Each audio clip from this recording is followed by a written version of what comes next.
It turns out your parents were wrong. There is such a thing as a free lunch.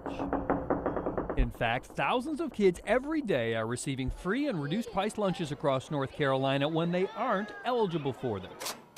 The summaries provided by 4 of the largest school districts showed that 7 out of 10 families either could not or would not show proof of eligibility for free or reduced lunch at the price of nearly $1.5 billion a year that could be going to other areas in education. May I please have another pizza, please? That's something you might think the state would be concerned with. Yet Terry Stoops of the John Locke Foundation in Raleigh says, verification is very shoddy in this state, and basically there's no incentive for counties to verify that a parent is eligible for a free and reduced lunch, or their child is eligible for a free and reduced lunch. Maybe the key here is who's footing the bill.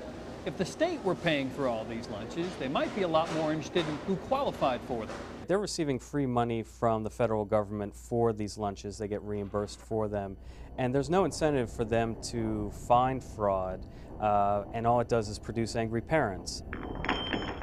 Interestingly, not just angry parents, sometimes an angry federal government. These are the forms a parent fills out to show they qualify for the free or reduced price lunch.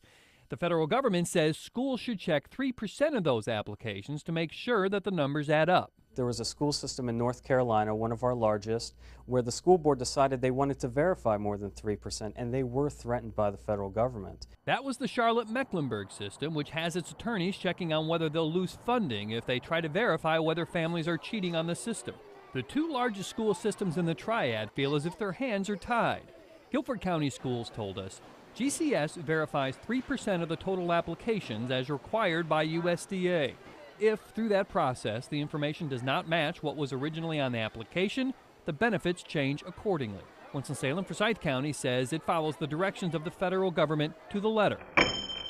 So until the federal government is more interested in finding fraud among its programs, it's unlikely anything is going to be done.